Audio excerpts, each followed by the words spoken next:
Hi, I'm Jonathan, Technology Program Assistant at the Learning Center. If you've ever been to the Learning Center, you've probably met some of our awesome tutors, many who are also available online as e-tutors. However, it can be a little tricky getting on e-tutoring for the first time, so I made this video to help you get started and hopefully cut down on the frustration factor. And with that, let's begin. First, a quick checklist of things you should have to ensure the smoothest possible e-tutoring experience. Use a proper desktop or laptop. Smartphones and other mobile devices are great tools of convenience, but don't work well with e-tutoring. You also want to make sure you're using Firefox as your web browser, as the e-tutoring software is pretty buggy on other browsers. If you don't yet have Firefox, no sweat. Just go to the Mozilla website to download the latest version of Firefox. Finally, you'll want to have a really reliable internet connection. This may seem like a no-brainer, but the e-tutoring platform is notoriously fussy about the quality of the internet connection. If your connection times out for even a second, you'll be likely to get booted out of the eChat room and get this screen, meaning you have to log in again. So find somewhere with a strong internet signal. Having attained these three things, we're ready to log into eTutoring. Near the top of the PSU Learning Center's eTutoring page, where you most likely currently are, click on the gigantic button that says Get Tutoring Here. This should bring up the familiar CAS login screen, where you simply enter your Odin username and password like you would for your PSU email or D2L. However, it's also possible you may get one of these two error screens. Usually, this just means that your Odin account isn't in the eTutoring database yet, which we can easily fix if you email us at tutoring@pdx.edu. When you log into eTutoring for the first time, you'll be prompted to confirm that your username and contact information is correct. Feel free to change your first name to your preferred name if you have a specific one you prefer to go by. However, do not change the email address, as this can cause problems logging on in the future, since all student e-tutoring accounts are linked to PSU emails. It is thus recommended that you type in the same password as you would for your Odin or PSU email. As a totally optional feature, you can also choose to receive automatic email or text notification when a tutor answers a question you previously submitted. After you've read the terms of use and acknowledged them by checking the box, you can click Update Profile to start your e-tutoring experience. The page we're on right now is the student home page, or the main menu, where you'll see all the main features of eTutoring. Note that all of these features are also listed side by side in the navigation bar above. The live tutoring panel, as its name suggests, shows which tutors are currently available for real-time tutoring sessions. Here we can see, sadly, that no tutors are online right now.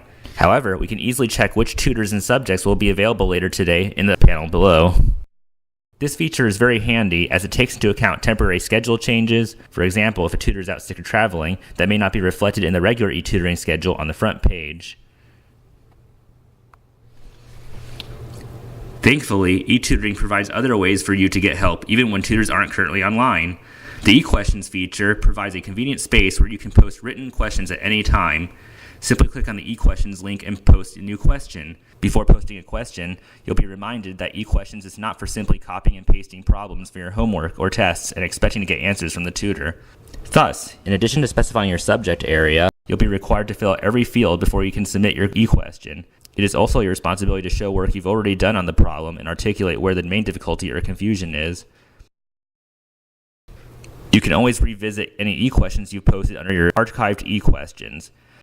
Simply click under the appropriate topic name to review your question, as well as tutors' responses when they become available. When you do get a tutor reply, you'll see a new red icon under the status of the appropriate question. Clicking on the question allows you to review the response and follow up with more questions or clarification where appropriate. However, if you have a very general question, sometimes it's better and easier to check out the resources panel, where tutors upload popular reference material for their respective subjects. If you're having calculator trouble in your math class, for instance, you'll find in the math subject a link to various instructional videos walking you through various TI calculator functions and features. What's nice about this is that the tutors describe the context for all the links, so you won't have to spend hours finding the right video or handout relevant to you. Of course, the most powerful and impactful aspect of the e-tutoring experience is actually getting to interact with tutors in live e-tutoring sessions. When tutors are available for your subject, you can enter their live chat room.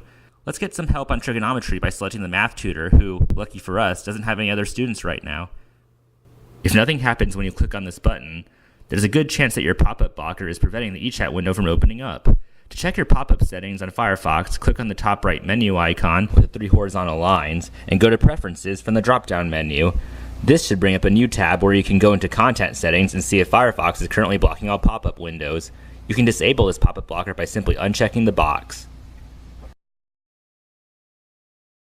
Note that the eChat window runs on a Flash-based platform, so you may be prompted to install Adobe Flash if Firefox doesn't detect a recent version of it installed.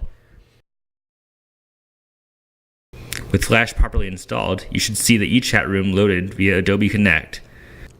With Adobe Connect successfully loaded, you should hear a doorbell sound, announcing your entry into the eChat room.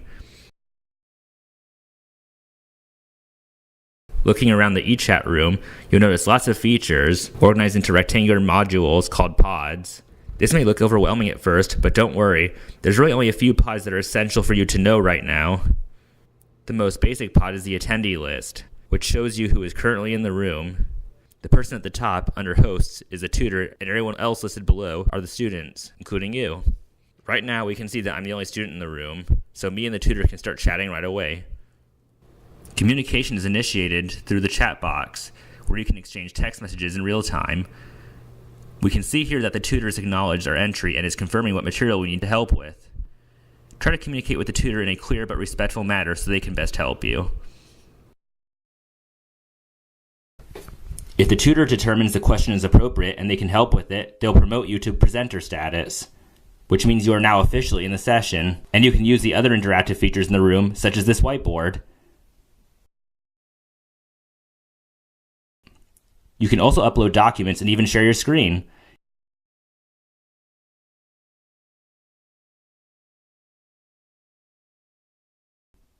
If you need help accessing these or any other features, the tutor will be very happy to help. Be mindful that tutors may already be helping other students when you enter the room. The tutor may thus not be able to engage with you right away, but will usually leave a note explaining the situation. Students who are actively in the session have priority with the tutor, so be courteous and avoid uninvited participation in their tutoring sessions. Students are attended to on a first-come, first-served basis with up to 20 minutes per student, so be patient and remain in the chat room while waiting. It's important to also pay attention, though, as sessions may finish early and you might get skipped over if you don't respond to the tutor's messages in time. Tutors put students back on the waiting list after finishing their sessions so they can help the next person.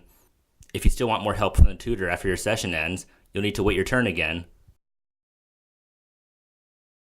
If the tutor appears to be free but isn't responding to your messages and hasn't left a note, you can try ringing the doorbell.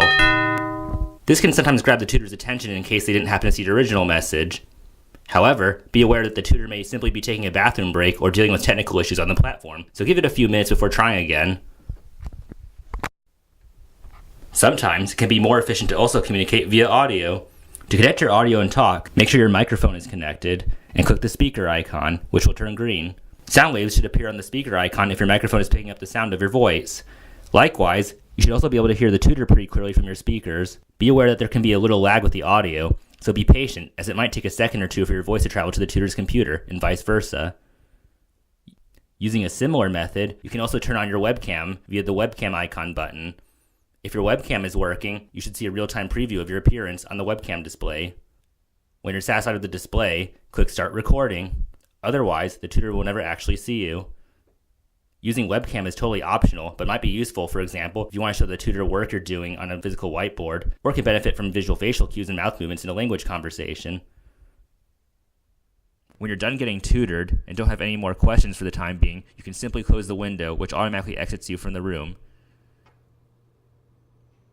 There's lots of other features in eTutoring, especially eChat, that we haven't explored here, but hope this video was helpful in getting you started. If you have any other questions or feedback, please email us at tutoring@pdx.edu. We look forward to eTutoring you soon.